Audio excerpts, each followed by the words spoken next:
occuper les formations en urbanisme et plus généralement en géographie de l'Université de Paris et Paris 4. Avec la promotion de Magistère 2, on a organisé tous ensemble ce débat sur la maîtrise d'usage au secours d'un espace public métropolitain.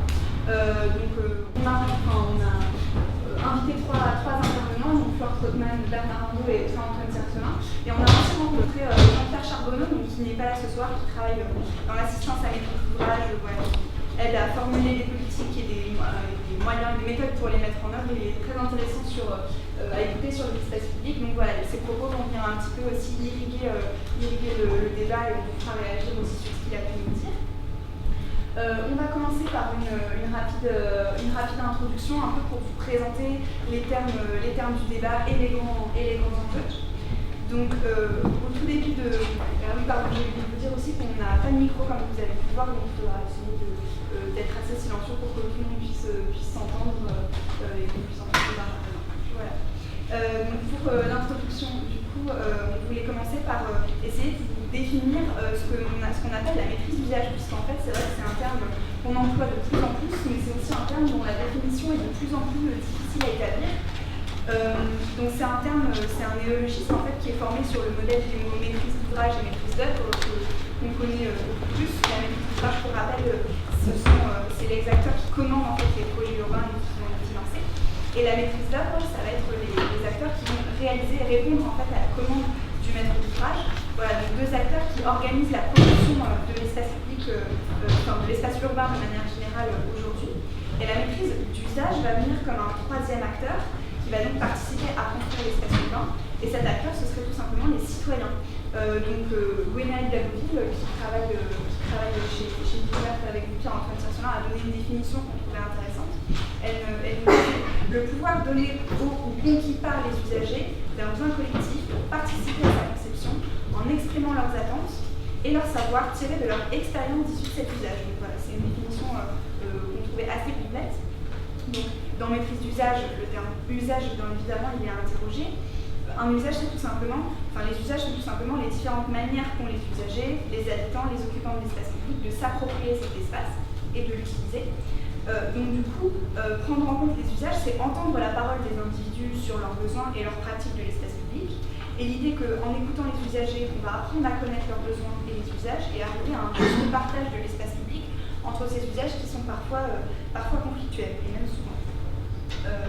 Aujourd'hui, l'idée qu'il faut prendre en compte la maîtrise d'usage, elle semble faire consensus, encore que il faudra, les intervenants nous donneront leur avis là-dessus, mais l'idée c'est que voilà, il faut prendre en compte cette maîtrise d'usage et ça va se faire sous des formes très diverses. La forme qu'on a tous en tête quand on parle de maîtrise d'usage, c'est l'idée de la concertation et de la démocratie participative avec la forme des conseils de quartier. Donc voilà, cette idée, c'est vraiment que la production des espaces publics, elle semble aujourd'hui aller de pair avec une mise en débat dans la sphère publique. C'est Antoine Fleury, qui est chercheur à Paris, spécialiste des espaces publics, qui a écrit cette phrase. Donc voilà, l'idée c'est qu'il y a une mutation des modes de production de l'espace urbain, avec un cadre législatif, on ne va pas parler de ça pendant 2 heures, mais juste pour rappeler les deux grands moments par rapport à la maîtrise d'usage. Il y a la loi Barnier en 1995 qui crée la Commission nationale de débat public, qui va rendre obligatoire l'information et la consultation des citoyens dans le cadre de grands projets d'intérêt nationaux, le Grand Paris typiquement. Et puis en 2002, la loi relative à la démocratie de proximité, elle va rendre cette commission indépendante, donc c'est vraiment un point fort. Et elle va aussi créer les conseils de quartier. Donc les conseils de quartier dans les communes de plus de 20 000 habitants, ils vont même être obligatoires dans les communes de plus de 80 000 habitants. Donc voilà, des dispositifs institutionnels pour prendre de plus en plus en compte cette maîtrise d'usage. Mais au-delà des démarches institutionnalisées, il y a aussi des initiatives plus spontanées qui font aussi partie de la maîtrise d'usage. Les citoyens vont trouver en fait une multitude de façons de devenir acteurs des projets urbains. Donc on peut citer plein d'exemples, les réunions de concertation et les concertations in situ, on a vu, mais aussi les boîtes à idées, les appels sur Internet, les budgets participatifs qui ont été organisés, les appropriations plus spontanées, les occupations temporaires. Voilà, j'imagine que vous avez plein d'exemples en tête de ces démarches-là. Et puis, au-delà de ces démarches qu'on observe actuellement, l'heure est aussi à l'innovation, c'est-à-dire qu'on peut encore inventer des nouvelles manières, quand on est citoyen, de peut encore inventer des nouvelles manières de prendre part au projet.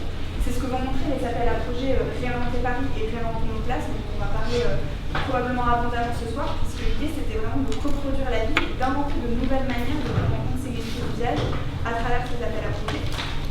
Voilà, donc ce petit point sur la maîtrise d'usage pour vous montrer que la maîtrise d'usage, elle peut vraiment prendre une diversité de formes. Jean-Pierre Charbonneau, quand on l'a rencontré, nous a proposé une grille de lecture qu'on trouvait intéressant de vous mettre et que peut-être les intervenants sur lesquels les intervenants pourront réagir. Pour lui, il y avait en fait 3 manières de solliciter la maîtrise d'usage dans les projets urbains. Première manière, par la concertation, tout simplement lorsqu'il y a un projet. Donc on fait la maîtrise d'œuvre, maîtrise d'ouvrage pour faire des propositions et les citoyens donnent leur avis. Deuxième type, c'est quand dans un contexte de plus grande liberté, on a un espace, on veut créer quelque chose sur cet espace, qu'est-ce que les citoyens ont envie d'en faire? Et troisième type, la maîtrise d'usage, elle peut aussi prendre une autre forme, celle où les citoyens ne s'expriment pas, mais ils font, c'est-à-dire qu'ils vont s'emparer d'un lieu et ils vont se l'approprier, avec évidemment les risques de sécurité que ça comporte, une question de temporalité aussi qu'on a. Voilà, donc une grille de lecture avec ces trois types-là, qu'il est intéressant de garder en tête. Ce qui est également intéressant à souligner dès le début de ce débat, c'est le fait qu'on va analyser la maîtrise d'usage, mais dans la conception des espaces publics, qui sont donc des espaces qui vont soulever des enjeux spécifiques, notamment par le fait que ce sont, en théorie, du moins des espaces accessibles à tous, appropriables par tous, des espaces souvent de passage et de flux, et se pose donc la question de qui a la maîtrise d'usage, puisqu'il y a le riverain, l'usager, l'habitant, le passant, qui ont chacun des besoins spécifiques et des approches différentes de l'espace. C'est donc un espace qui est, on le rappelle encore une fois, par nature conflictuel, puisque les usages vont se superposer et peuvent être contradictoires. Ça implique donc prendre en compte la maîtrise d'usage, ça implique d'entendre les conflits et de les dépasser ou d'arbitrer pour construire un projet commun. Selon Anne Hidalgo, la maire de Paris, l'espace public doit aujourd'hui constituer, je la cite, un lieu d'expérimentation de la ville partagée. C'est donc des lieux avec un public changeant, des échelles différentes, des temporalités qui vont du quotidien à l'exceptionnel. Et donc c'est autant de particularités qui font que cela nécessite que l'on redoute d'imagination sur la forme que comprendre la prise en compte de la maîtrise d'usage, qui est un enjeu fort dans l'espace public. Ce qui est important aussi d'avoir, c'est d'avoir une certaine perspective critique sur cette notion de maîtrise d'usage aujourd'hui, puisque malgré l'effervescence autour de ce thème, il ne faut pas oublier qu'en réalité, souvent la prise en compte des usagers, des usages, le travail sur le terrain, le diagnostic préalable ne sont pas forcément systématiques aujourd'hui encore dans les projets urbains, malgré les lois, malgré les incitations des grands acteurs. Et qu'il y a un certain nombre de limites et de difficultés qu'il va s'agir de dépasser. Comment solliciter de nombreux individus, comment varier un public, comment dépasser les biais de surreprésentation ou de sous-représentation de certaines catégories d'âge, de certaines catégories socio-professionnelles. Et finalement, donc, on souligne encore une fois, la maîtrise d'usage ne se réduit pas à la concertation, elle semble être beaucoup plus large et de nouvelles formes restent à inventer. Et il est aussi important de souligner, comme le souligne Jean-Pierre Charbonneau, que mettre les habitants au cœur du dispositif ne doit pas devenir une sorte de leitmotiv creux et qu'il faut toujours garder cette sorte d'angle critique par rapport à la prise en compte de la maîtrise d'usage. Donc finalement, il s'agira de se demander dans quelle mesure la prise en compte des usages et des usagers conduit-elle à un renouvellement des formes de l'espace et de la sphère publique? Est-ce que ça permet une meilleure appropriation de l'espace par l'ensemble des citadins? Pour terminer cette introduction qui, on l'espère, vous a un peu ouvert le regard sur cette question de la maîtrise d'usage, on trouvait que c'était important de partir d'une définition, dans la mesure où la définition, on l'a dit, est floue, pour que les intervenants puissent s'exprimer et on est sûr qu'on part tous de la même chose. Donc la maîtrise d'usage, c'est l'idée tout simplement de prendre en compte les citoyens dans un projet urbain. Ça repose sur l'idée d'une plus grande intervention de l'ensemble des citoyens qui peuvent prendre la forme de groupes associatifs, de professionnels, des habitants, donc dans la conception de l'espace public. On l'a dit, répété, etc. Et les intervenants, je pense, ont insisté là-dessus, qu'elle peut prendre une pluralité de formes, avec, on peut dire, un gradient dans l'implication des usagers, si on considère que ça va de la simple information jusqu'à la collaboration, où là les citoyens seraient vraiment des acteurs à part entière. Et donc du coup, tout au long de ce débat, on va s'interroger sur la pertinence et les enjeux de ce terme en vogue aujourd'hui, qu'on aime bien utiliser, mais on peine à voir un peu les définitions et les limites. Donc une présentation très rapide des intervenants et de leur parcours avant de rentrer dans le vif du débat. Donc, Flore Trotman, vous êtes urbaniste et cofondatrice du collectif Le Sens de la Ville, diplômée de Sciences Po Paris et de l'École nationale des ponts et chaussées. Vous avez travaillé pendant 10 ans en maîtrise d'ouvrage privé comme directrice des grands projets, ce qui vous a permis d'acquérir de l'expérience et une expertise en matière de programmation d'espaces non standardisés, donc habitat groupé, espaces de coworking. Vous n'êtes pas spécialement spécialiste des espaces publics, mais vous avez donc une approche qu'on trouve très intéressante sur cette prise en compte avec des dispositifs innovants de la maîtrise d'usage. Donc vous fondez en 2015 le collectif Le Sens de la Ville, qui réfléchit à de nouvelles manières de concevoir la ville et tente de mettre en application des actions innovantes. Et vous avez travaillé notamment sur les quartiers d'écoquartiers sur l'île Saint-Denis, sur Ivry, Confluence ou sur des projets d'habitat participatif à Paris. Bernard Landreau, donc merci aussi d'être venu. Vous êtes architecte et urbaniste. Après avoir travaillé comme architecte communal en Seine-Saint-Denis, vous avez fait toute votre carrière à la mairie de Paris, ce qui est très intéressant. Vous avez travaillé donc d'abord 7 ans comme architecte concepteur d'espaces publics, notamment en collaboration avec des ingénieurs à la direction de la voirie de la ville de Paris. Vous avez ensuite travaillé à la direction de l'urbanisme sur le même sujet, de façon un peu plus globale. Et puis, vous avez été responsable du service de l'espace public et du mobilier urbain de Paris. Et puis, à partir de 2001, vous avez occupé des postes plus transversaux sur la construction métropolitaine, etc., mais tout en conservant un grand intérêt pour ce sujet des espaces publics. Donc, vous êtes également enseignant à l'école d'architecture de Marne-la-Vallée. Et puis, donc, aujourd'hui, vous ne travaillez plus, mais vous avez suivi de près l'appel à projet fait en nos places, dont je vous espère que vous allez nous parler abondamment ce soir. Alors, moi, Pierre-Antoine Tiercelin, vous êtes urbaniste et cofondateur de l'agence Ville Ouverte. Vous êtes diplômé du magistère d'aménagement, comme nous, très bientôt, nous l'étudiants aussi. Et vous avez cofondé avec Gwenaëlle Daboville l'agence Ville Ouverte, qui travaille dans le domaine de l'assistance à maîtrise d'ouvrage, avec plusieurs pôles, donc un pôle d'urbanisme réglementaire, un pôle de cartographie, un pôle d'urbanisme opérationnel, et également un pôle de concertation. Et c'est ce dernier volet qui nous intéresse particulièrement. Il manque le pôle de programmation qui est peut-être plus un pôle de programmation, oui, aussi. Également, oui, c'est juste.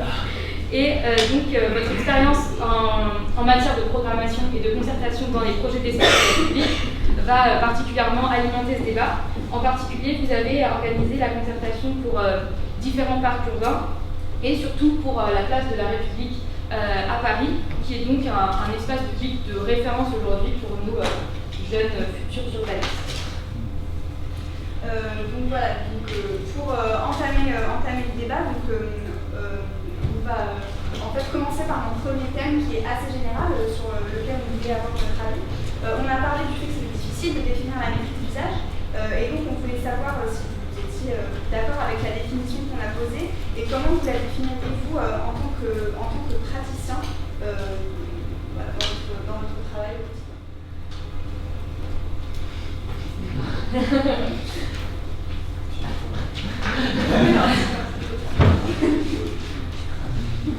Non, on va tous plancher, je sais pas. Enfin, moi, ça m'avait. Enfin, j'ai relu en fait du coup ce que vous venez de dire. Je pense que le mieux c'est de rebondir un petit peu et de finir peut-être par ce qui a été dit en dernier, c'est qu'il ne faut pas que ça devienne un leitmotiv. Et de la même manière, on reviendra, je crois, un petit peu dessus, que le mot concertation, justement, on a parfois envie de le dépasser parce qu'il nous énerve, il ne peut plus dire grand-chose. La maîtrise d'usage, ça peut devenir exactement la même chose. Donc déjà, bon, là c'est un mot prétexte presque. La question d'ailleurs, c'est toujours se poser les bonnes questions. Et maîtrise d'usage deviendra aussi creux que concertation, participation, tout ce qu'on veut, si en fait on ne sait pas désigner très concrètement ce qu'il y a derrière. Pour prendre des images plus simples, moi l'image qu'on prend souvent quand on donne des cours à la fois au magistère mais également à l'école d'urbain de Paris, la maîtrise d'usage, je prends toujours l'image du projet d'architecture. Quand vous êtes sur un petit projet d'architecture, vous faites construire votre maison, la maîtrise d'ouvrage et la maîtrise d'usage, elles se recouvrent en fait. C'est-à-dire que l'architecte, le maître d'œuvre, son interlocuteur, c'est, on va dire, les référents familiaux. J'allais dire le chef de famille, il faudrait que je me disais quoi. Allô. Donc ils rencontrent les parents, bon, les enfants si c'est une famille vraiment moderne, ils discutent ensemble, ils entendent la manière dont cette famille va vivre, mais la maîtrise d'ouvrage des gens qui passent la commande et les gens qui vont vivre dans l'espace sont les mêmes. Dans les projets urbains, notamment dans l'espace public, on est dans une échelle telle qu'on n'a pas de recouvrement entre la maîtrise d'ouvrage et la maîtrise d'usage. C'est ce qui fait que finalement, il y a cette recherche. Alors longtemps, on a l'impression que ça va de soi ce qu'on se raconte, mais longtemps, grosso modo, maître d'ouvrage, sachant que pareil, il faudrait distinguer la maîtrise d'ouvrage technique et politique, on va pas rentrer dans les détails, se disait, mais c'est bon, on maîtrise, on connaît toute la complexité. Voilà, on a dépassé ça, mais c'est bien la complexité de ces objets urbains et de l'espace public qui fait qu'on se dit, tiens, là, il faut dissocier les deux et aller un petit peu plus loin. Enfin, en tout cas, c'est un peu notre manière rapide de voir les choses. Complètement d'accord, mais je vais être rapide, je crois que ce sera là-dessus. Il n'y a pas de recouvrement, concertation, maîtrise d'usage. L'un et l'autre fonctionnent sans l'autre. Il peut y avoir de la concertation sans maîtrise d'usage. En général, elle n'est pas très intéressante, parce que c'est quand même ce qui fait l'essentiel, mais on va être dans des dispositifs d'information, communication, on va pas dans le détail, on pourrait. Et puis on peut avoir de la maîtrise d'usage sans forcément qu'il y ait de concertation, en tout cas de cadre qui soit dicté déjà par la puissance publique. On aura aussi l'occasion d'en parler sur des collectifs, par exemple, pour se poser certaines questions. Je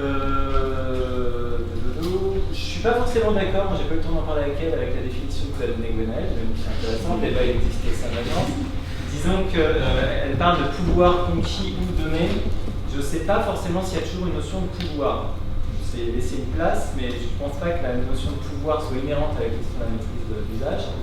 Ne serait-ce parce que je ne sais pas si vous placez, mais je vais vous laisser la parole dans la maîtrise d'usage, mais moi il me semble que, en tout cas dans les dispositifs qu'on utilise parfois pour dépasser les problèmes de représentativité que vous avez évoqués, il y a parfois beaucoup de dispositifs, on va dire, qui viennent de la sociologie. On ne se raconte pas que des choses très, très récentes ou très innovantes. Dans la maîtrise d'usage, il y a tous les dispositifs d'observation, d'enquête sociologique, qui sont en soi des dispositifs très intéressants pour prendre en compte les habiletés usagers. Il y a juste à cela potentiellement deux limites.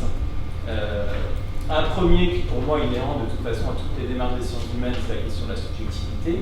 Le rôle du sociologue qui va faire tout ce travail d'écoute, enfin je dis sociologue, anthropologue, je ne définis pas spécifiquement les métiers, mais en tout cas la personne qui va mener ces entretiens, mais ce biais-là, on l'aura de toute façon, toute intervention d'un tiers, on le retrouve quand nous on intervient en concertation. Si on fait un compte rendu, on a déjà un regard situé. Mais la plus grande des limites, quand on parle notamment de l'espace public, c'est l'absence de mise en débat. C'est-à-dire que le travail préalable de l'entretien et du travail de terrain va être une succession de rencontres, on va dire, plutôt individuelles, même si elles peuvent être un petit peu collectives, mais on ne va pas avoir un moment vraiment de mise en débat. Mais j'aurai l'occasion de revenir sur les exemples plus concrets sur les travaux qu'on a fait. Voilà les premières réflexions que ça fait ainsi. Du coup, Bernard Loto, qu'est-ce que vous pensez par rapport à votre procès? L'an dernier, c'est pas politique corporate du tout. L'ensemble de ça de là, du sexe. C'est pour faire réagir par rapport à la notion de pouvoir, parce que vous pensez qu'on peut vraiment parler d'un pouvoir. Ouais, alors c'est marrant que tu fasses cette réflexion à propos de la définition de Gwenaëlle, parce que moi je n'ai pas bien compris la typologie de Jean-Pierre Charbonneau. Je n'ai pas bien compris son deuxième item en fait.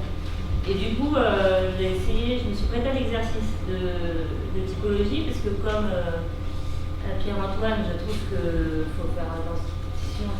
J'ai eu un moment de doute si c'était quoi Pierre-Antoine, c'est bien ça. Comme Pierre-Antoine, voilà, il faut faire attention à ces mots un peu valises qui sont, dont on perd un peu de sens. Et en même temps, je trouve que c'est un signe des temps, ce néologisme-là à sa signification aujourd'hui. Le fait le néologisme, il est quand même bien trouvé parce que on ne dit pas les usagers, on dit maître d'usage qui positionne cette catégorie-là d'intervenants en vrai actant, enfin en vrai sur le même plan que ce face-à-face qu'on a connu historiquement entre maître d'ouvrage et maître d'œuvre. Et c'est un signe des temps parce que je pense qu'il y a une espèce de lassitude qui n'est pas date pas d'hier, mais peut-être d'avant-hier, sur une production de la ville un peu trop technocratique, un peu trop hors sol, un peu trop d'experts. Et en ça, la ville n'échappe pas à un mouvement de fond qui est décrit dans tout un tas d'autres domaines, qui est de faire sortir l'expertise d'un petit cercle de sachants, de chercheurs, en sciences sociales, il y a un courant assez fort, déjà dans les années 70, de partager l'expertise, notamment avec les citoyens. Donc ça s'applique à la ville aussi. Voilà, donc même s'il y a beaucoup de choses derrière ce terme maîtrise d'usage, il présente l'avantage quand même de montrer cette rupture de période. Une fois qu'on a dit ça, j'ai quand même essayé de voir les ramifications qui en traversent le voir derrière cette notion. Et alors moi, j'ai pensé à une typologie en 4 sous-groupes, parmi lesquels il y a la concertation, qui pourrait, on caricature un peu méchamment parfois comme une forme de le prince consulte ces sujets, de façon un peu ancienne d'aborder le sujet. Le deuxième, alors sans doute j'ai oublié des choses, sans doute parce que ça ne fait pas des années du tout que j'ai pensé cette typologie, c'est parce qu'on m'avait sollicité que j'ai réfléchi. Il y a des formes d'appel à expertise citoyenne, c'est-à-dire quand la ville de Paris crée une appli dans ma rue, qui consiste donc à indiquer sur cette appli des rues très sales ou des graffitis ou des éléments mobiliers urbains abîmés, voilà, on peut sur cette appli le signaler. C'est une façon finalement de faire directement appel de l'usager pour faire remonter toute notre information. Et d'une certaine façon, on pourrait classer dans cette expertise citoyenne, réinventer Paris, on est aussi une partie, c'est-à-dire voilà, on a associé à réinventer Paris la coiffeuse du coin ou le restaurateur qui va nourrir un projet par son expertise. Alors, citoyenne, ce serait pas forcément, c'est un peu trop réducteur, l'expertise d'usager peut-être plus. La troisième catégorie, et c'est là que je rejoins Gwenaëlle, et qui du coup pour moi c'est qu'une des parties de la maîtrise d'usage, c'est ce que j'appelle les formes d'empowerment. Alors je suis désolée pour le salariisme, mais il n'y a pas vraiment une bonne traduction en français. C'est vraiment le processus même d'appropriation de pouvoir, l'empowerment en anglais. Et l'exemple qu'on peut citer, c'est les incroyables comestibles. Je ne sais pas si vous connaissez cet assaut. On met des bagues de plantes comestibles dans la rue et chacun peut se servir. Là, c'est des initiatives spontanées de transformation partielle de l'espace public et il y a une dimension d'empowerment parce que ça dit quelque chose sur ce que pourrait être l'espace public au-delà de la génération qui est proposée. Ces formes d'empowerment, d'ailleurs, elles ne sont pas forcément conflictuelles, elles peuvent l'être. Notre-Dame-des-Landes, pour moi, c'est une forme d'empowerment qu'il est, mais les incroyables comestibles ou Parking Day, qui est la transformation un jour par an d'une place de parking en autre chose, qui peut être une buvette, un jardin, voilà. C'est encore une fois une forme d'empowerment non conflictuelle. Et j'ai une quatrième catégorie dans laquelle j'ai pensé, que j'ai qualifiée, alors je pense que je l'ai déjà lu quelque part, désolé à l'auteur que je ne peux pas citer du coup. C'est ce qu'on appelle le bottom-up descendant. Qu'est-ce que vous pensez de cette typologie par exemple? Donc j'aime bien la typologie, moi je suis extrêmement méfiant sur le terme maîtrise d'usage. Je proposerais qu'on l'abandonne. Bon, parce que... On les garde quand même encore une année. Non, mais on peut discuter si vous voulez, mais pour moi, s'agissant de l'espace public, je trouve ça opérant. Et en fait, c'est une question qui est très liée au contexte politique. Je dirais, on en parle aujourd'hui. Je ne pense pas que ça va traduire des transformations de fond de la façon de faire les villes, même si je suis complètement d'accord avec ce que vous avez dit, c'est-à-dire qu'il y a une aspiration à vivre la ville, et donc c'est l'espace public autrement, qui se traduit dans des expériences de nature extrêmement différentes. Les usagers ne sont pas une entité homogène, si vous voulez, contrairement à si je construis un hôpital, je sais pour qui c'est, donc là, je peux très bien discuter avec l'ensemble des futurs usagers, et je pourrais parler de maîtrise d'usage.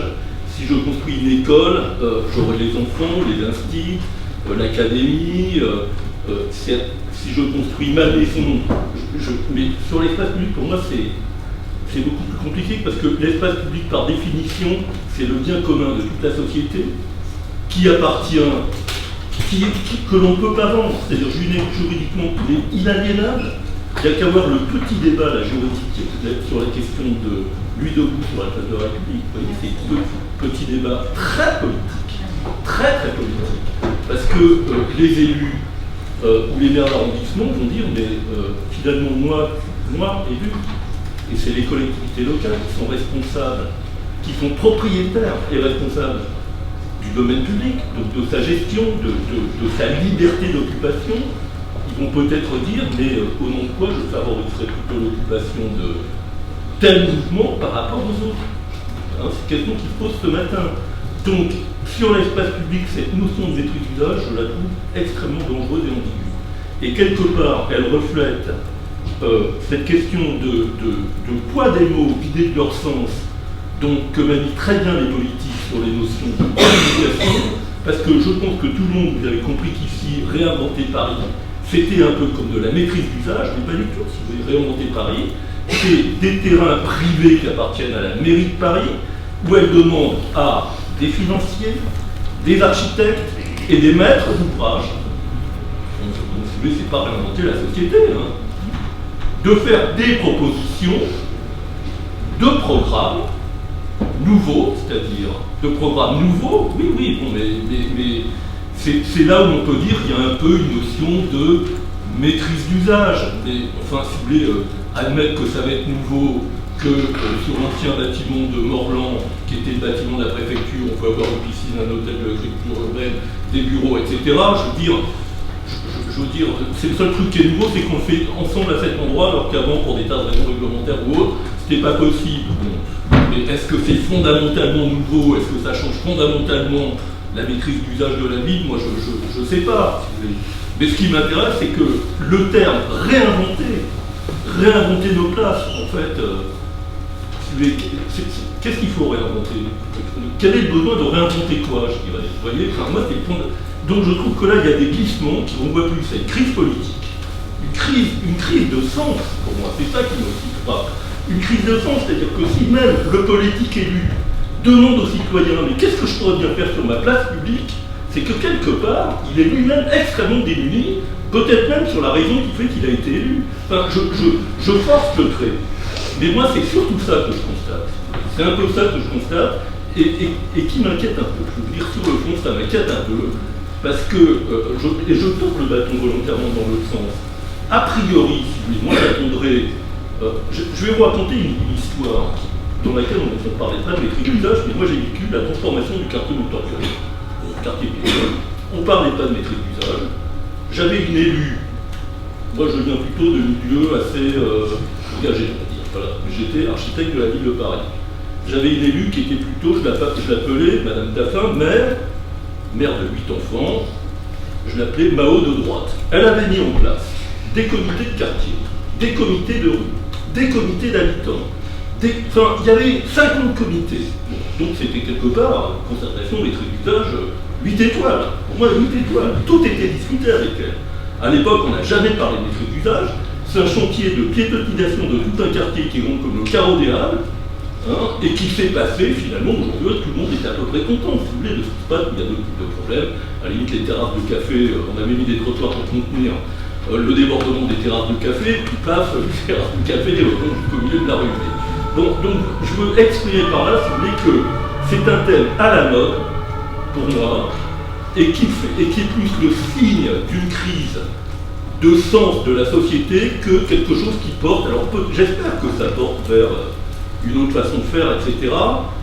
Et autant je le comprendrais, si vous voulez, et je vais terminer parce que ça je vais être trop long, dans un endroit pour faire une transition sur les places parisiennes, où, et ce que j'ai vécu, j'ai pas travaillé qu'à Paris, si vous voulez, où j'ai travaillé sur la réhabilitation de la cité des fonds de voisins, donc on a énormément travaillé. On maîtrise l'usage avec les habitants pour savoir qu'est-ce qu'on ferait sur l'espace public, il n'y avait pas beaucoup d'argent, des ateliers, etc. Autant, si vous voulez, moi, sur la place de la nation, définir la maîtrise d'usage d'une place métropolitaine comme la place de la nation avec quel usager, et pour faire quoi, si vous voulez, franchement, je suis un peu bavard, perplexe. Voilà. Merci beaucoup pour ces éléments. Il y a des interventions déjà sur cette première. On va plutôt de faire des interventions à la fin, on n'aurait pas à avancer sur le débat. On cherchait dans un deuxième temps à rentrer un peu dans le vif du sujet. et à savoir, même si on voit que c'est un terme conflictuel qu'on peut remettre en cause, mais on va chercher à savoir qu'est-ce que ça apporte quand même dans le projet à partir d'exemples concrets. Notamment, Pierre-Antoine Tiercelin, vous avez travaillé sur le projet de la place de la République. Vous voulez savoir comment s'est déroulée la concertation et comment est-elle venue nourrir le projet Je vais enchaîner du coup avec ce que vient de dire Bernard. D'une part, pour dire un petit mot, faites attention à la différence entre les mots et la réalité qu'elles désignent. Moi, ce que j'entends, le mot vous agace, mais finalement, quand vous décrivez l'expérience de Montorgueil, vous disiez c'était peut-être de la maîtrise d'usage. Et ça, vous avez trouvé ça plutôt assez intelligent. Non? C'était indispensable de faire comme ça, sans ça rien n'aurait pu. Voilà, donc il faut bien voir que peu importe la manière dont vous décrivez les choses, ça n'a aucune importance fondamentalement. La question c'est de bien le faire. Les mots derrière, ils n'ont aucune importance. De toute façon, que si vous dites, on n'est pas d'accord, non, évidemment, quand il dans l'idéal, dans le monde idéal, il faut qu'il y ait une adéquation entre les mots que vous utilisez et ce que vous mettez en œuvre. Merci Florent. C'est malheureusement assez peu le cas aujourd'hui, et non, ça s'améliore vraiment, mais nous, il y a eu toute une époque où on était obligé de lutter contre les élus, dans le service en l'occurrence, pour leur expliquer que non, on ne pouvait pas utiliser les mots de concertation quand on faisait de l'information. De toute façon, c'est pour ça que je dis, les mots n'ont pas, entre guillemets, d'importance s'il y a une dissociation. En tout cas, faites bien les choses. Si au pire, vous n'arrivez pas à les nommer, parce que vous avez des divergences des jeux de pouvoir, notamment dans vos futurs boulots, vaut mieux que vous fassiez bien plutôt que bref. Les gens, ce qu'ils retiennent, ils voient ce qu'on fait, les mots sont de moins en moins crédibles. Donc, gardez votre esprit critique avec toujours de la bienveillance, parce que ça, c'est un autre élément. On est dans un domaine de la concertation où il y a de plus en plus, quand même, c'est devenu un peu. Vous avez tous suivi des cours, ce qui n'était pas le cas dans notre génération, on a, je pense, 12, 13, 14 ans peut-être d'écart. Pour autant, nous, on n'a pas eu de cours vraiment. Maintenant, c'est vraiment devenu une discipline en tant que telle, tout ce qui est concertation participative. Mais il faut bien regarder les conditions de mise en œuvre. Et la condition de la mise en œuvre, c'est toujours un des jeux de pouvoir. Ce qui fait qu'il y a souvent énormément de critiques. Il faut aussi voir les conditions dans lesquelles ça se met en œuvre. Mais bon, la critique, c'est important parce que c'est le meilleur moyen de progresser. Donc j'en reviens à ma place de la République. Elle m'intéresse notamment par rapport à ce que vous évoquiez. C'est que là, l'usage sur la place de la République, on voit vraiment à quel point cette place est devenue un petit peu emblématique depuis 3 ans pour quelques mauvaises raisons d'ailleurs, malheureusement. Donc pas d'attentat, donc debout, c'est plutôt assez intéressant dans ce qui se passe. Qu'est-ce qui s'est passé sur la place de la République? Alors moi, sur l'espace public déjà, autant j'ai dit concertation ne recouvre pas la maîtrise d'usage, l'espace public c'est peut-être le sujet sur lequel globalement on peut avoir le plus grand rapprochement. C'est-à-dire que vraiment si vous êtes un élu qui est incapable de travailler en maîtrise d'usage sur de l'espace public, potentiellement vous n'avez pas le début d'une fibre politique ou d'un sens politique. Pourquoi?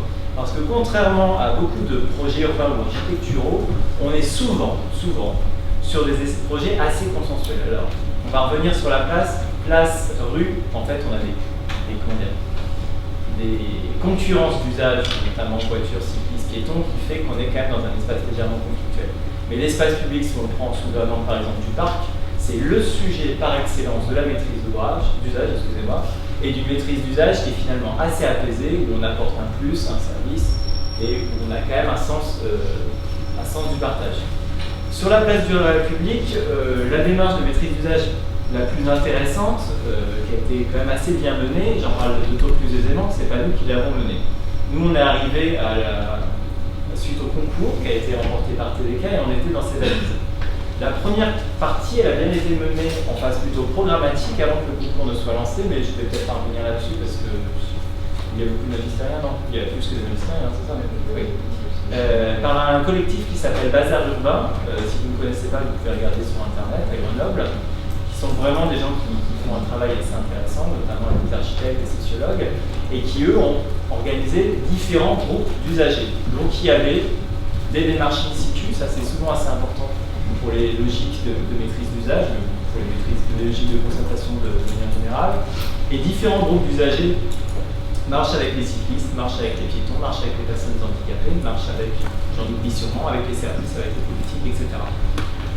Petite remarque là-dessus, ça pose déjà la question de la différenciation des publics. Donc j'en reviens à ce que je disais, certes on a réussi à avoir des moments de concertation ou en tout cas d'échange avec les usagers, in situ, assez intéressant. Ça avait nourri vraiment un petit livret qui avait été remis à toutes les équipes, mais on a saucissonné. Donc il n'y a pas de mise en débat. Ça, c'est éventuellement la seule limite qu'on pourrait avoir. Nous, quand on arrive, qu'est-ce qu'on a fait? Je fais rapide, la puce nous fait éventuellement nous poserait éventuellement des questions. On avait, on va dire, le dispositif peut-être de concertation, comme l'entend Flore. Il n'y a pas très intéressant. Vous avez toujours la réunion publique, la DOXA, qu'est-ce que nous avons voulu faire, le concours, regarder messieurs les archives, etc. À côté de ça, souvent le travail de la maîtrise d'usage, le plus intéressant est à se faire en atelier. Là, on a eu quoi dans la seconde phase? Donc on avait déjà des éléments de projet qui étaient quand même basés sur donc, un programme élaboré avec les usagers.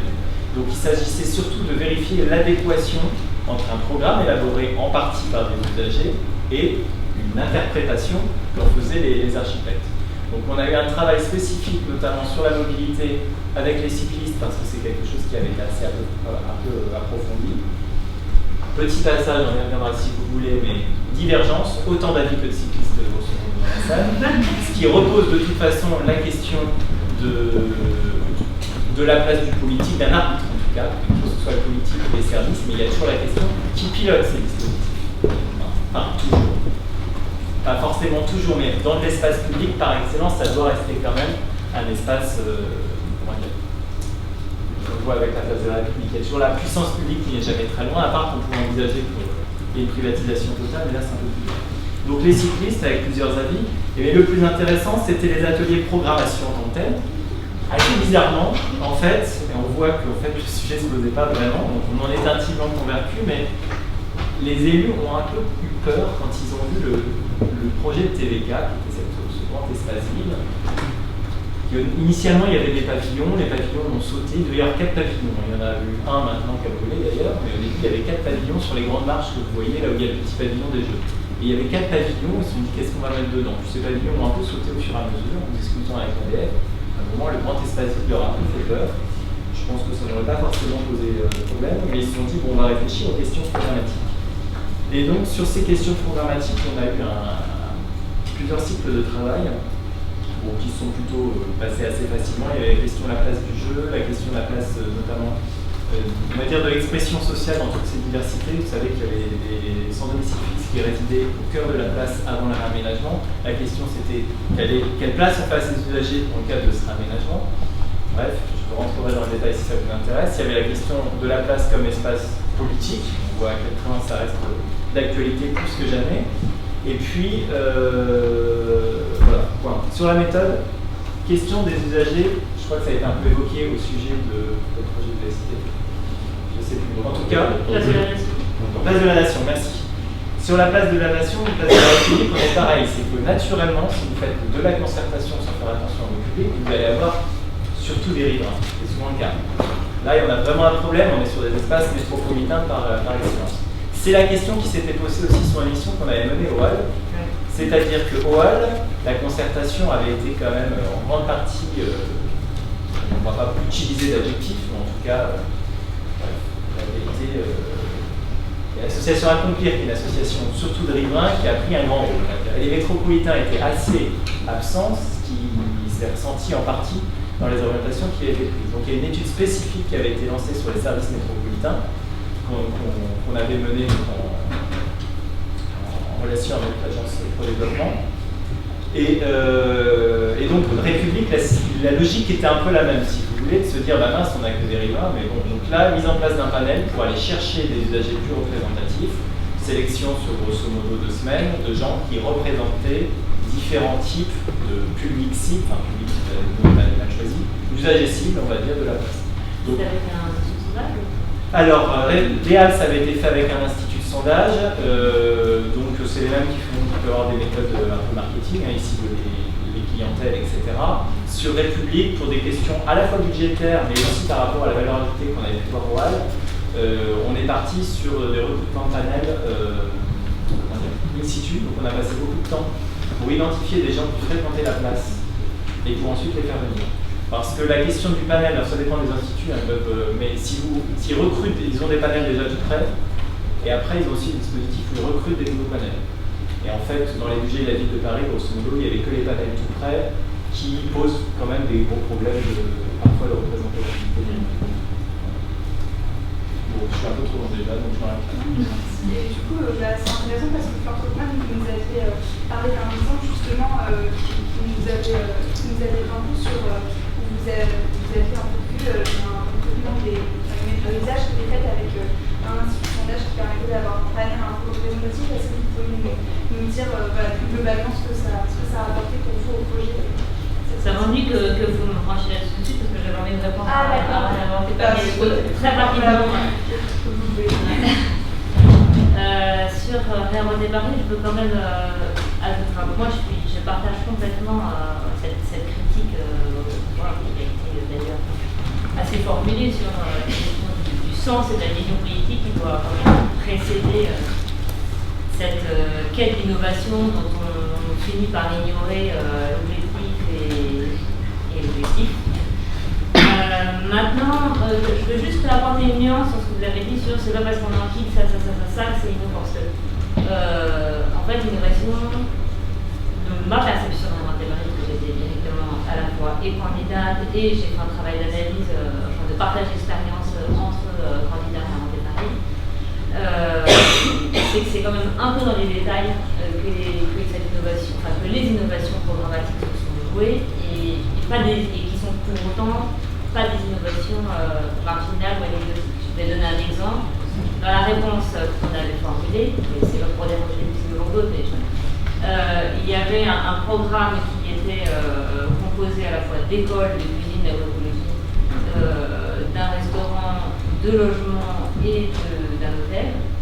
Voilà, donc l'innovation, ce n'est pas la superposition de ces programmes, mais le fait de travailler avec le restaurateur, le fait de travailler avec l'exploitant hôtelier, avec les gestionnaires de ces écoles, nous ont permis d'aller jusqu'au bout de l'organisation de l'espace et des services. Et à la fin d'arriver notamment à un hall d'immeubles communs qui permettait de réinventer, je veux dire réinventer. Oui, mais en l'occurrence, c'est quand même réinventer la figure historique du gardien qu'on ne sait plus financer dans les logements et qui est quand même porteur de plein de choses, notamment socialement. Enfin, pour dans la relation dans le maintien à domicile des personnes âgées, etc. On ne sait plus financer en termes de charges ces gardiens. Et le fait de travailler, de mettre autour de la table ces différents exploitants nous a permis de dire ok, le réceptionniste de l'hôtel il existe de toute façon, mais l'hôtel il va être un peu petit pour assumer l'économie. Il n'y a pas d'économie d'échelle pour un réceptionniste, mais celui-là peut aussi jouer le rôle de gardien d'immeuble. Alors on peut dire c'est une petite chose, mais en fait à l'échelle de la ville c'est pas une petite chose d'avoir un immeuble qui crée un emploi avec quelqu'un qui fait office de gardien plus. Ça c'est et on n'aurait pas sans doute osé ou on n'aurait pas été sûr de nous si on n'avait pas travaillé directement avec ces gens qui étaient sur la table et qui disaient ok moi ça me va de continuer les charges de cette façon-là.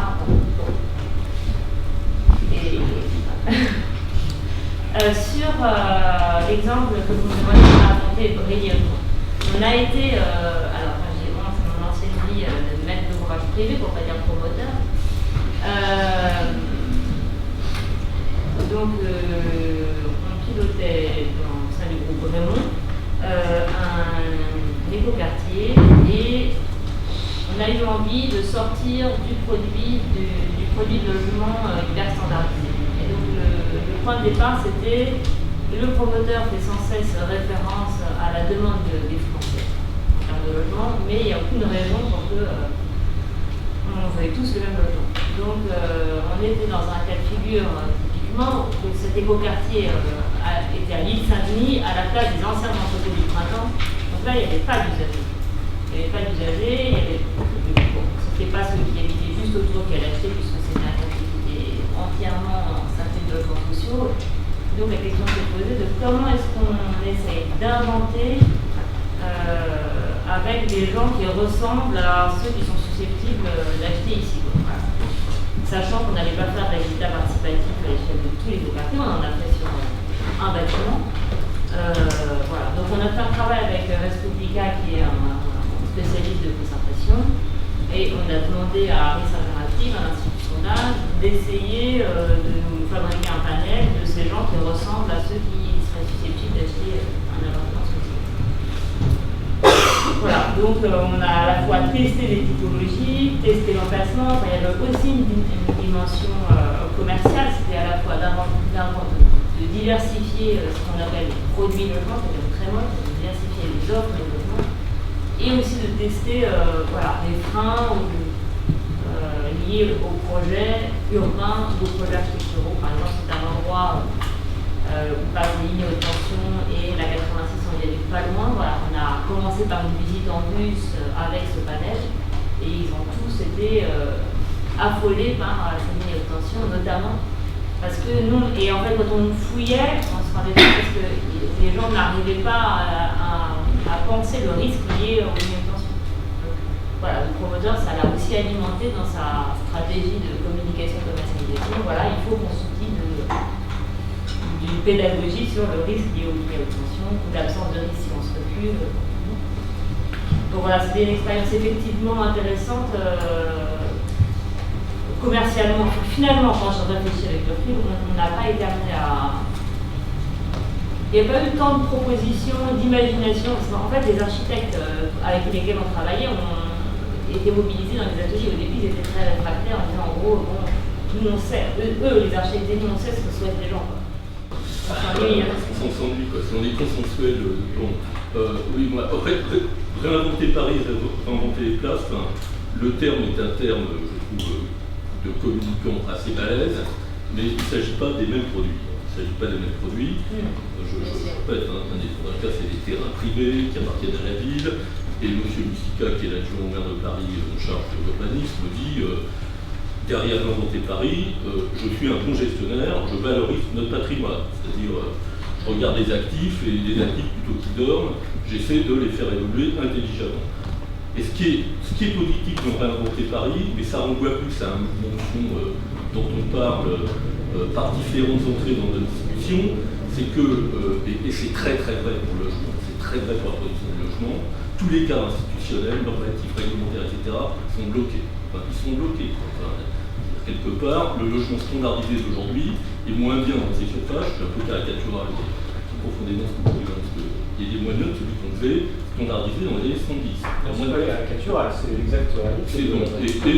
Même les promoteurs le disent. Et même les promoteurs le disent, et il est sorti au mieux dans le logement à 1100 € du mètre carré, donc la marge de manœuvre de l'architecte, vous voulez, ou même de la concertation, etc. Donc je m'égare. Oui, ce qui était bien dans Réinventer Paris, c'est que ça libérait les énergies des acteurs. Et ça, je trouve que c'est très très positif. Voilà. Je voulais mettre un peu un parallèle entre les cadres actuels extrêmement rigides et des acteurs libérés, des énergies libérées qui arrivent à réinventer le concierge, qui est vachement important dans la vie urbaine. Bon, tant mieux. Alors, je reviens sur une phrase que j'aime bien d'Hidalgo et qui peut-être fait un peu la transition sur l'espace public, c'est que l'espace public, c'est l'apprentissage, moi je dirais plus l'apprentissage qu'elle dit l'expérimentation du vivre ensemble. Ça me semblait fondamental, parce que la société est conflictuelle, il y a beaucoup, et l'espace public est par définition le jeu des conflits de la société. Enfin, je veux dire, si je regarde une rue en coupe, j'ai la promenade, les commerces, vous laissez les commerces, ils vont prendre toute la rue pour faire du commerce, et la rue, à l'origine, c'est le commerce, enfin, c'est le déplacement et le commerce. Ensuite, il y a tous les déplacements, et puis il y a tous les usages liés, je ne sais pas, au soleil, à la pluie, à la fête, au compagnier, à la fête des voisins, etc. Au week-end où je coupe la circulation pour qu'on puisse se balader, parce qu'on pousse sa bagnole ou pour aller à la campagne.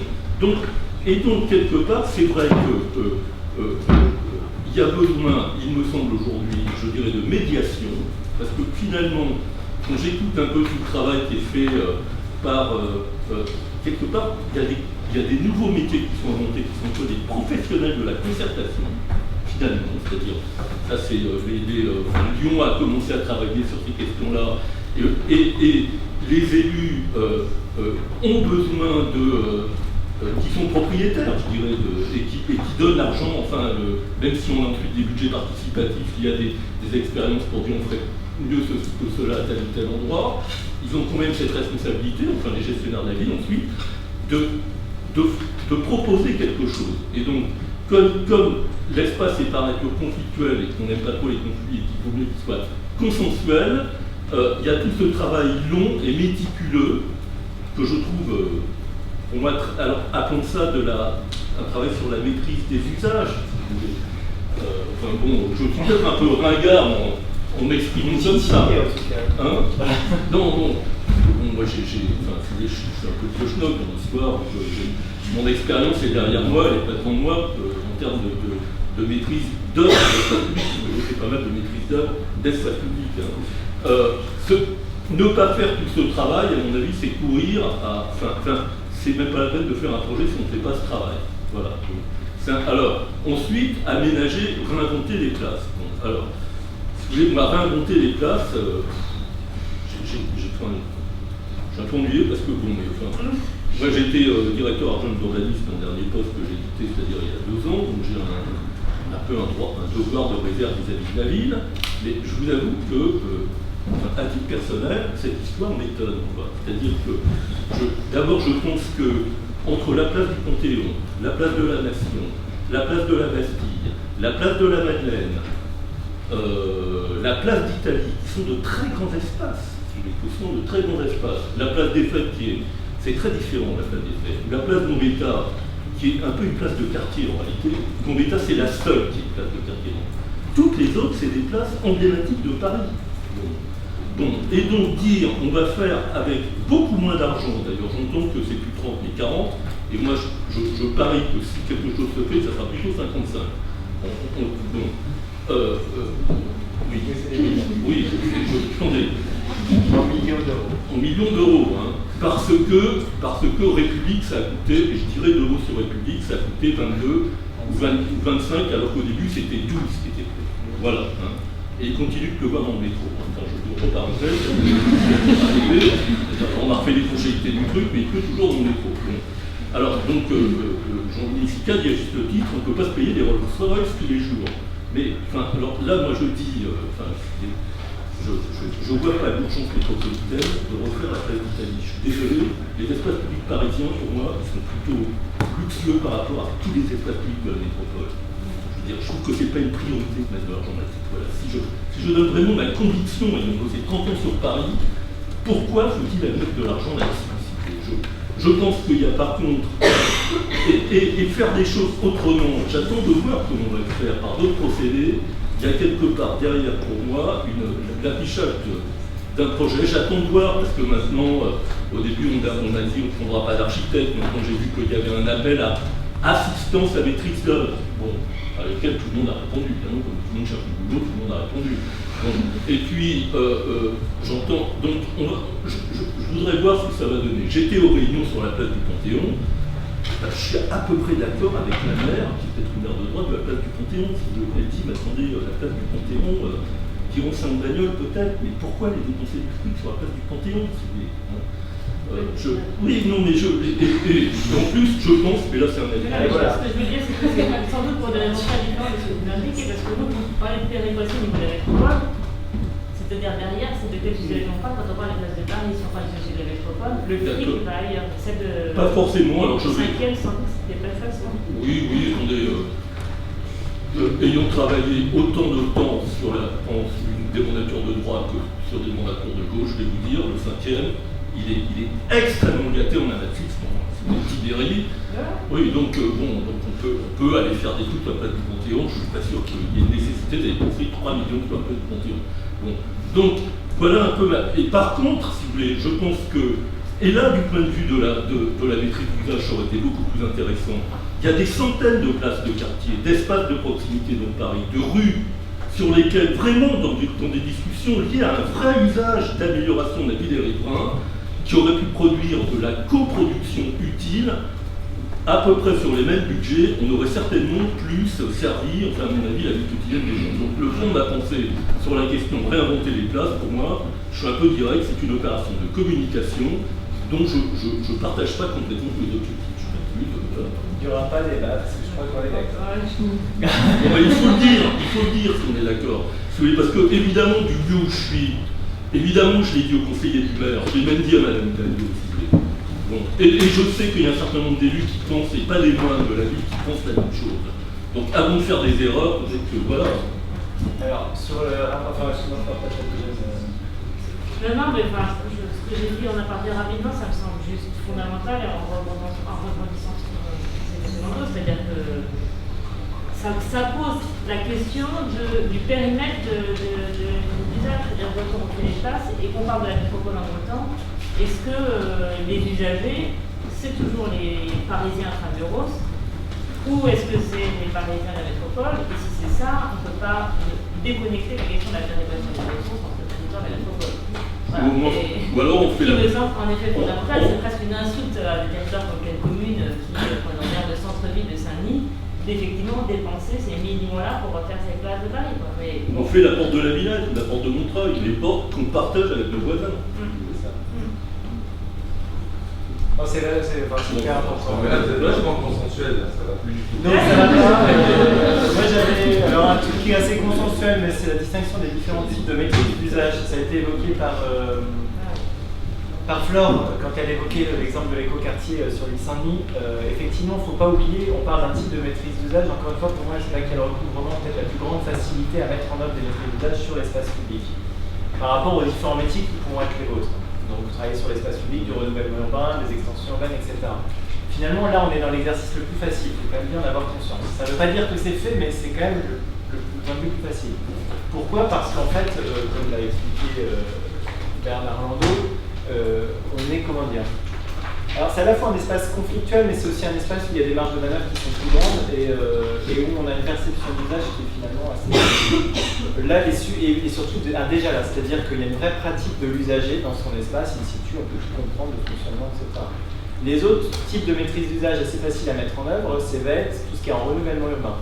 Vous avez des usagers qui sont in situ, qui sont en place, et nous on a mené un certain nombre de concertations dans le cadre de projets en renouvellement urbain. Ok. Là où c'est beaucoup plus dur et où il s'agit d'une certaine manière de créer de la maîtrise d'usage, c'est effectivement tous les nouveaux projets, extensions urbaines. Alors parfois on dit écoquartier, nous on a mené des concertations sur des écoquartiers, enfin on ne prend pas 2 secondes sur le terme écoquartier, donc on dit d'extension urbaine. Et là vous n'avez pas souvent déjà là, donc pas de déjà là, pas d'usager en tant que tel.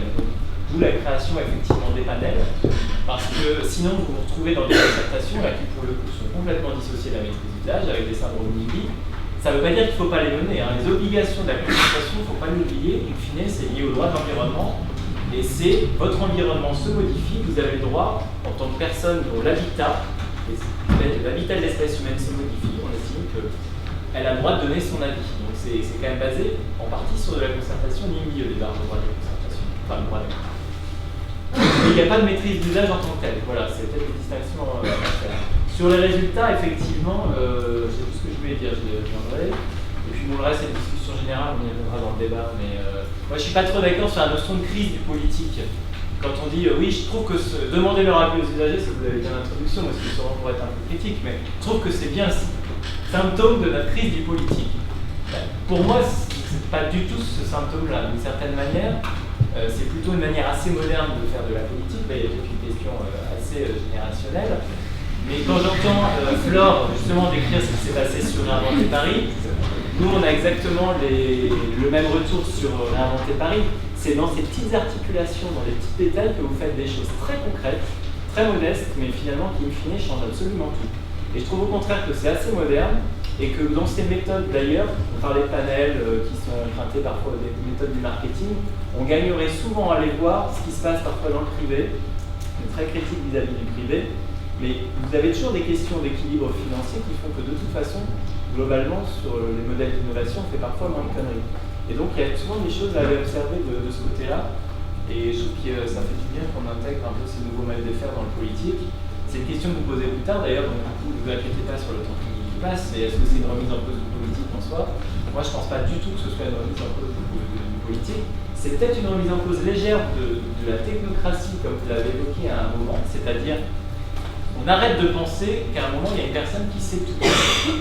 Mais quand vous êtes urbain, vous êtes, j'imagine, perdu là, dans ce que vous êtes en train d'apprendre, je vous rassure, au bout de 10 ans, j'ai sûrement une vision un peu plus large, mais je suis toujours aussi perdu. On reste curieux, on n'arrive pas à piger la moitié, c'est hyper prétentieux, enfin, on pige rien en fait à la manière dont on fonctionne. On se fait des théories qui ont les mêmes en cause le jour suivant, parce que concrètement, on est dans la croisée de toutes les sciences humaines, de techniques. Maintenant, on nous demande de rajouter beaucoup d'environnement. Quand même, vous devez tout maîtriser. Donc, par définition, vous ne maîtrisez pas. Et donc, par définition, l'espace public, et l'urbanisme de manière générale, ne peut trouver sa vérité et un peu sa finesse que dans la confrontation des savoirs.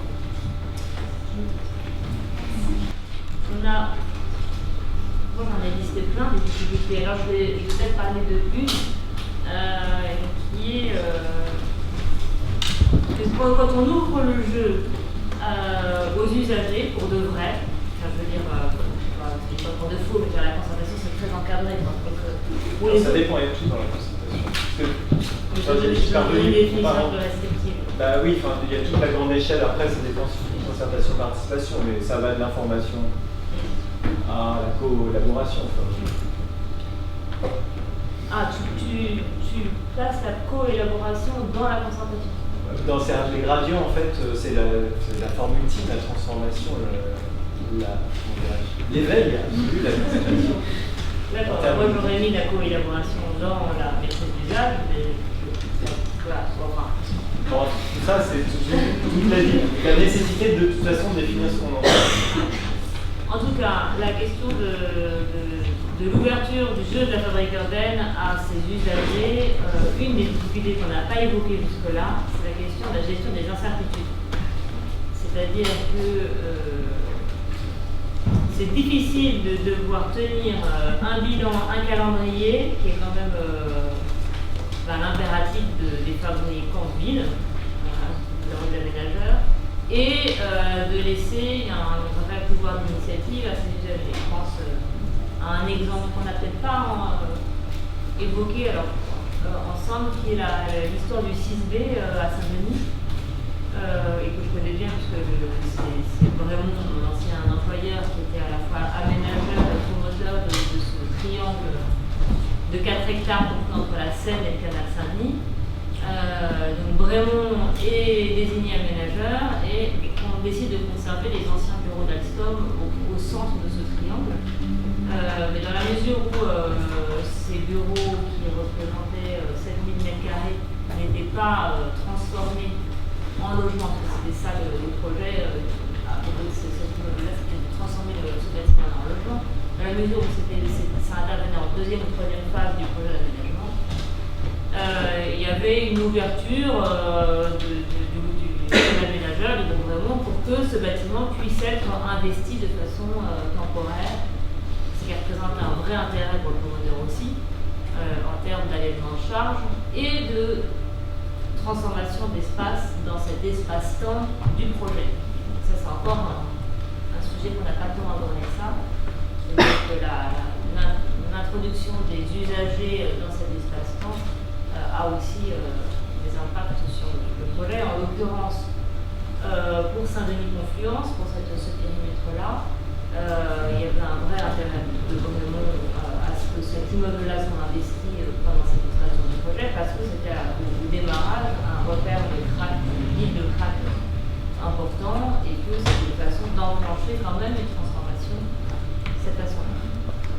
Et alors l'exemple du 6B est allé bien au-delà de ce qui est imaginé au départ quand le gouvernement s'est montré ouvert à ce qu'il y ait des formes d'occupation transitoire, puisque au tout départ, il y a un collectif d'archi, plasticiens qui se sont manifestés en disant nous, on est preneurs de 300-500 m² d'espace de travail partagé. Et en fait, en quelques mois, les 300-500 se sont transformés dans la totalité du monde. Et du coup, à la fois le promoteur était très content que le 6B devienne le 6B, qui est une sorte de lieu à Saint-Denis très identifié maintenant, en tout cas dans le milieu, on va dire, des créatifs culturels, pour le dire vite. Et en même temps, son projet de transformation des anciens fondations dans le logement tombait un peu à l'eau. Voilà. Donc, cette histoire-là, voilà, c'est une parmi tant d'autres. Il y a aussi beaucoup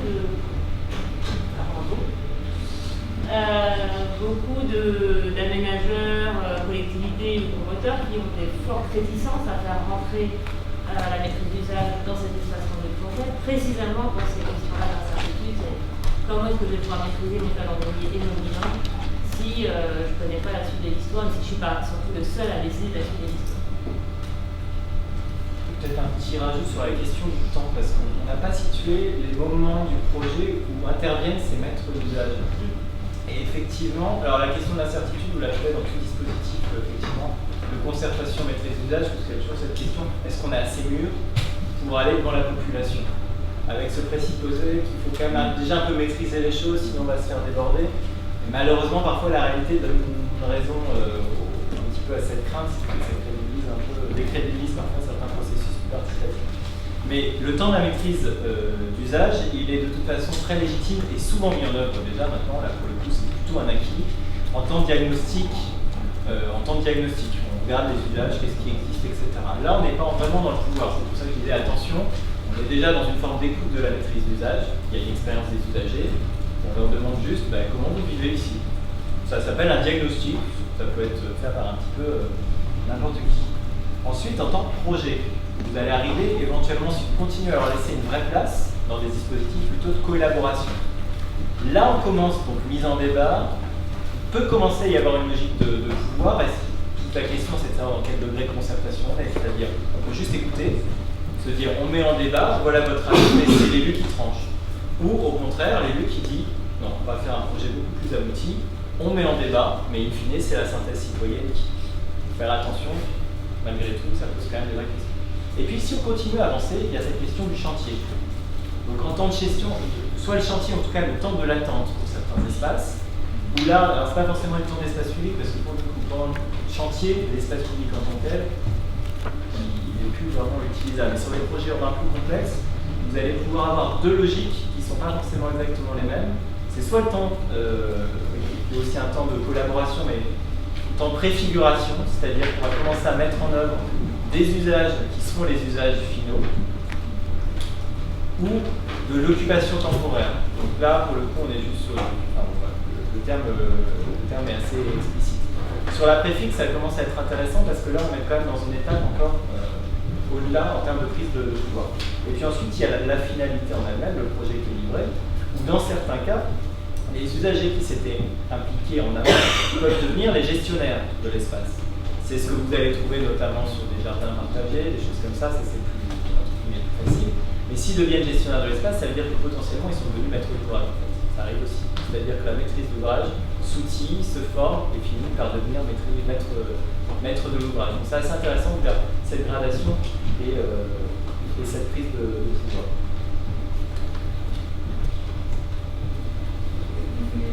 Oui, sur. Je reviens sur les. Enfin, moi, parce que là, on a une discussion qui va à la fois sur le projet urbain, sur des éléments de bâtiment dans un projet urbain, des espaces publics. Je reviens sur le sujet de l'espace public. Au-delà de ce que j'ai dit sur les classes, ce que je pense ce qu'on ressent, alors, crise du politique, pour faire de la politique autrement, en fait, peut-être raison pour faire de la politique autrement, c'est que les usages des espaces publics, des résidences, vont beaucoup évoluer. Voilà. Et probablement, parce que tout ça, quand on a une longue expérience professionnelle et qu'on a travaillé d'une certaine façon, on essaie de comprendre, enfin, en ce qui me concerne, j'essaie de comprendre quelles sont les lames de fond auxquelles on assiste aujourd'hui. Et probablement, c'est que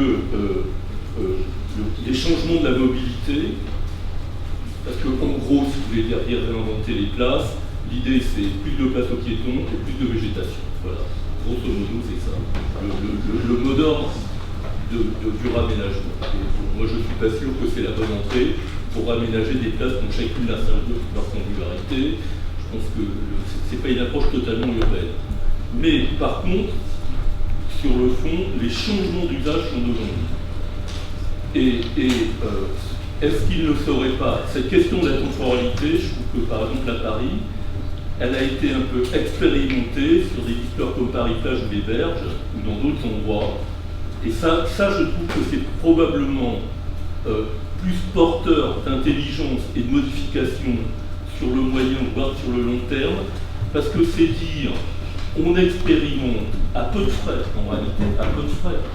Et ça, c'est important parce que réaménager de façon dure un endroit, de toute façon, ça coûte cher.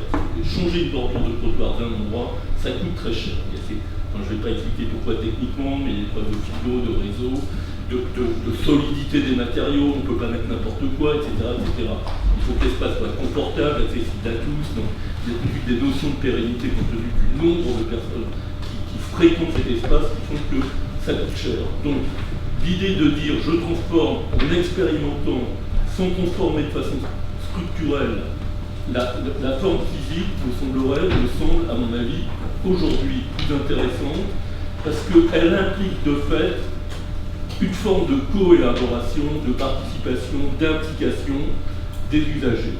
Et le deuxième facteur, moi, qui me frappe, c'est quand je regarde la place de la République ou la place de la Bastille ou d'autres places, c'est que c'est quasiment des scènes de théâtre, en réalité.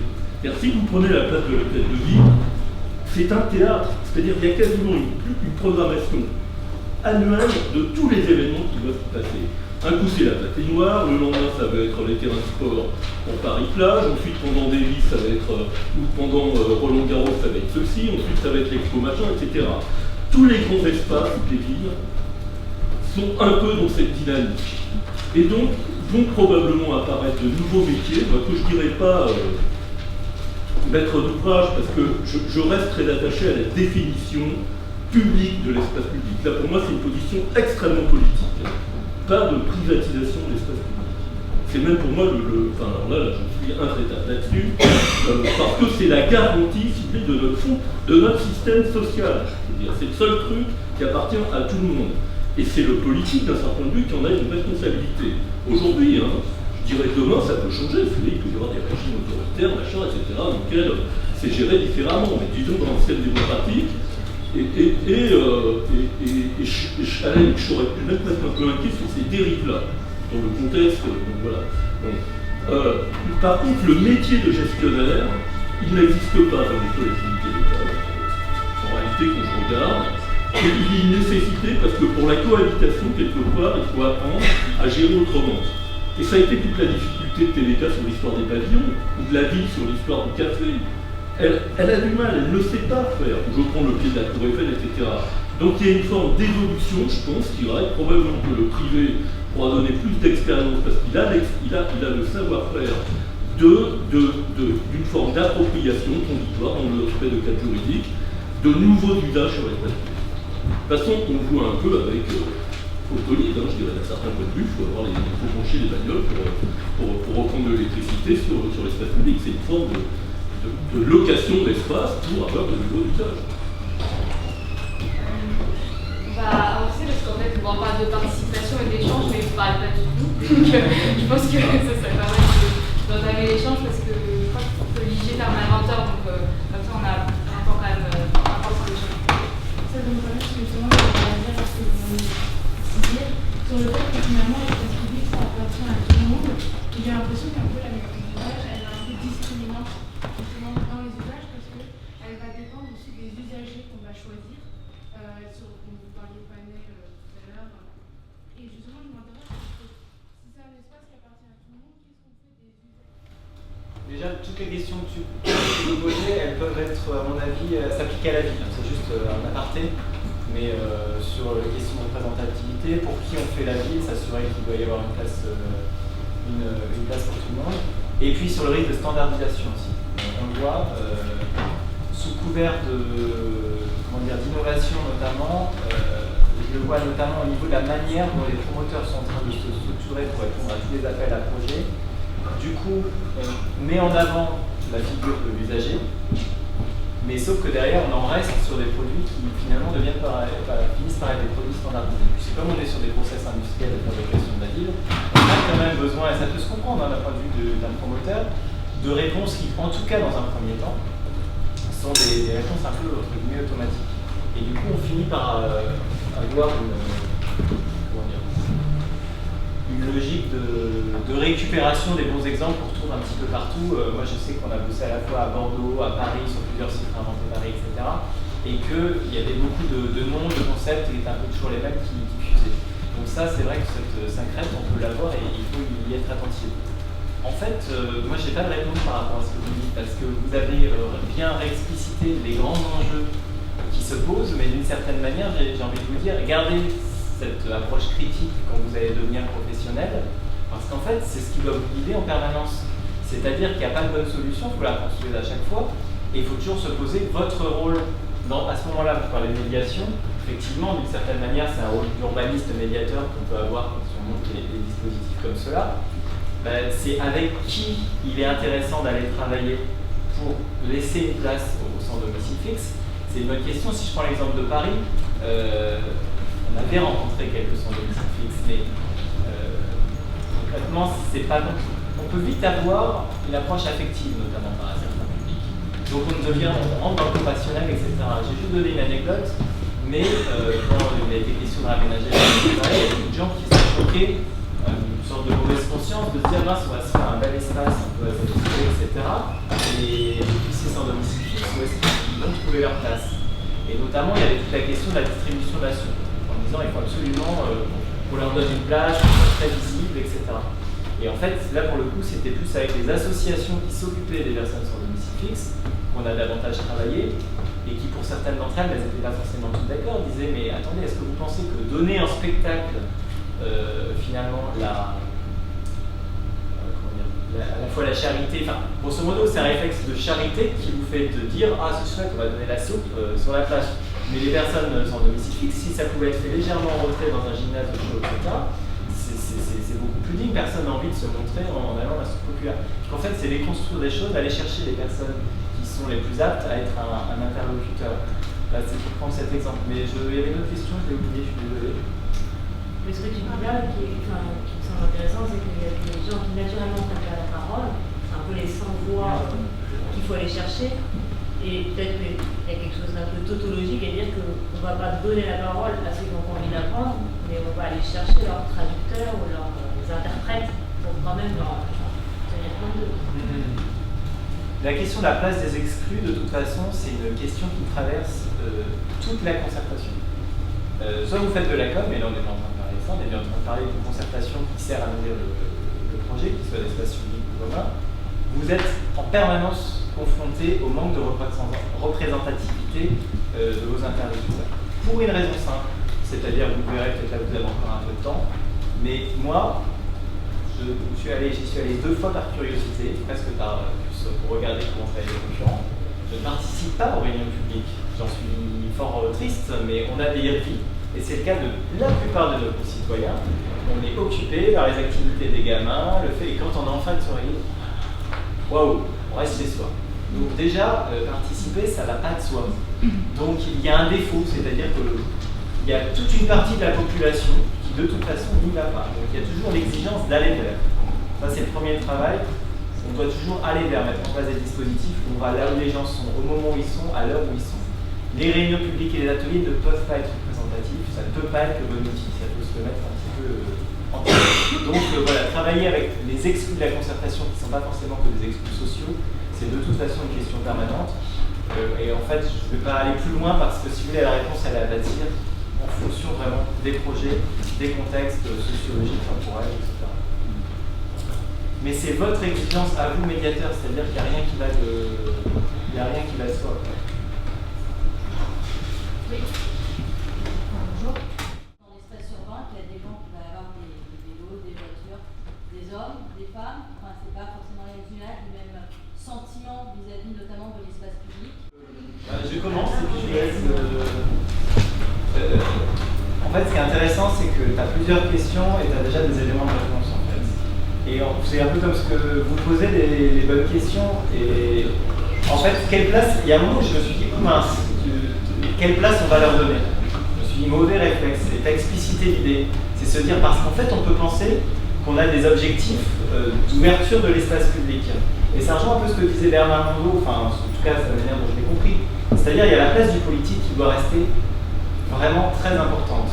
Il doit garantir l'espace public pour tous. C'est-à-dire que naturellement, il va y avoir certains publics qui vont se manifester, ça c'est clair.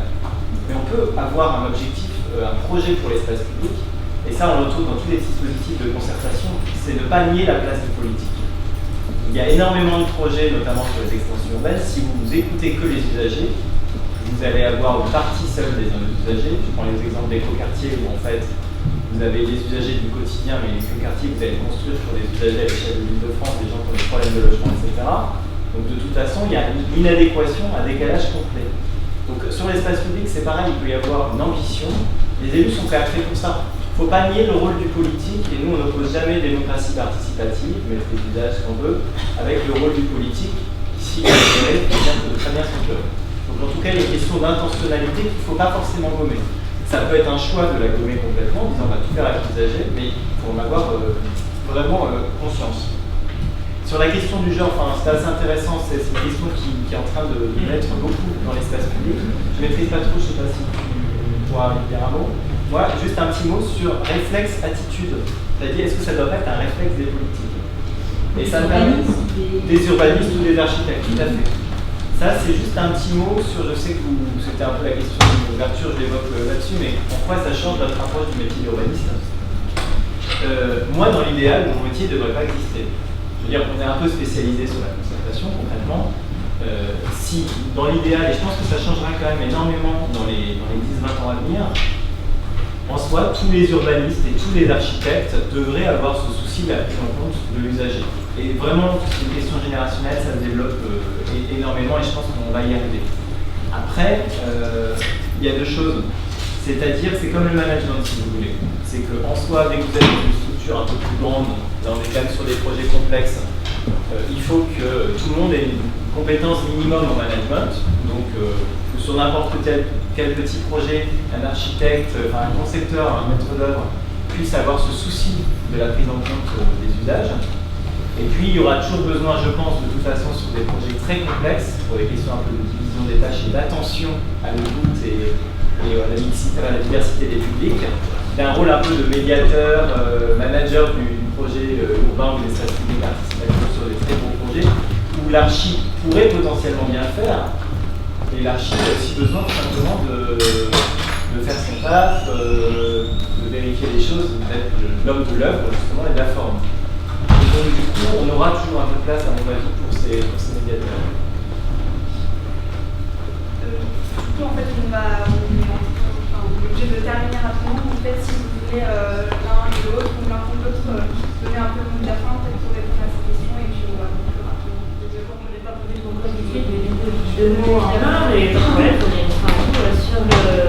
pour abonder la nécessité et de l'arbitrage politique et de la vision politique. Tu as parlé, Pierre-Antoine, des éco-quartiers, je pense qu'il faut. Enfin, il y a beaucoup de projets de transport, je pense par exemple à des projets de tramway qui ne se seraient jamais faits si on avait organisé un référendum du bourg. Enfin, donc je pense que au niveau bourg, voilà, il y a à un moment donné une vision, et je pense que la collectivité est à peu près la seule qui peut à la fois avoir son courage, cette vision, et une perception des besoins. Ça, c'était l'élément important aussi que je voulais rajouter sur le politique et l'inventer Paris. Il ne faut pas jeter le bébé avec l'eau du bain. Je pense que ça a provoqué des choses très intéressantes à inventer Paris. Une façon de travailler différente, une émulation, une dynamique, une énergie. Et en même temps, cette page blanche, parce que réinventer Paris, c'était vraiment une page blanche offerte par la ville sur une constellation de sites. Moi, me laisse un peu perplexe sur mais où est la lecture des besoins. Finalement, il y a eu une constellation d'espaces de coworking, par exemple.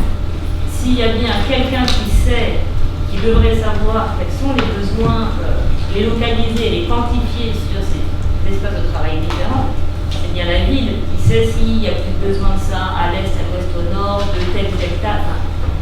Enfin, la ville en partie en tout cas. C'est cette vision d'ensemble des besoins. Voilà. Je pense qu'on pourrait imaginer à réinventer Paris avec un peu de curseur programmatique pour quand même que la ville garde son rôle et d'arbitrage, mais de définition de cadre aussi. Et de la même façon, il n'y avait pas derrière cette innovation, beaucoup d'innovation en termes de justice sociale. Il n'y avait pas tant que ça. Et c'est sans doute pas, en effet, les investisseurs et les promoteurs qui étaient mandataires des réponses qui vont d'abord être soucieux de cette innovation-là. Voilà. Vous avez présenté l'espace public comme le lieu d'expression aussi de toutes ces crispations, je sais plus quel est le mot, contradictions. L'espace public, c'est d'une certaine manière l'huile essentielle de la société. Et c'est aussi l'espace où on a le plus de frottement, d'échanges, etc. On discutait avec Serge Kogan à l'occasion d'un travail sur la ville incluante. Et l'espace public, ça reste un des lieux par excellence quand même de l'inclusion, de l'échange, etc. Alors parfois juste de la coprésence, il n'y a pas de véritable échange, mais au moins il y a une coprésence, il y a une connaissance réciproque, et il faut bien se rappeler que l'espace public européen, parce que c'est quand même des réalités qui sont assez différentes en fonction des continents, mais il y a un espace d'échange et de connaissance quand même qui n'existe nulle part ailleurs. Très rapidement, s'il vous plaît. Oui, moi j'ai essentiellement une vision de technicien sur ces questions. Ce que j'entends là, et du coup, en réfléchissant à notre échange, c'est que les années dans lesquelles on est et dans lesquelles on va continuer de vivre seront peut-être sur l'espace public les vrais lieux de l'expérimentation de l'innovation. Parce que si je me balade dans Paris il y a 15 ans et dans l'espace public de Paris aujourd'hui, c'est incroyable ce que les usages, l'aspect, les équipements, ce qu'on y fait, la façon. Enfin, c'est vraiment ça qui a changé. Tous les gens qui connaissent un peu Paris, c'est la première chose qu'on remarque. Et c'est vrai à peu près dans toutes les villes. Donc, sans doute faut-il, et d'autres points de vue, tout ce que l'on a dit sur la maîtrise de l'usage a toute sa place, même si il faut mettre des tas de guillemets aux termes et aux interprétations et aux adaptations contextuelles que l'on donne au concept, c'est l'expérimentation qui peut être mise sur le devant de la scène sur l'espace public, et pas des solutions définitives. Merci. Du coup, le débat va se terminer. Pour faire des remerciements très rapides, merci à tous vraiment d'être venus aujourd'hui. C'est grâce à que cette chose est tenue telle manifestation. Merci beaucoup aux trois intervenants pour le débat qui ont été vraiment intéressant.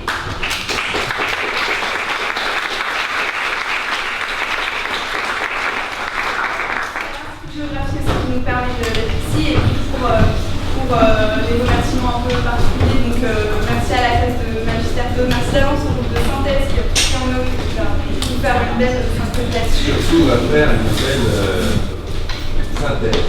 Oui. Et tu vas produire même un article pour essayer de faire publier. Merci à vous parce que j'ai vraiment qualité dans une préparation.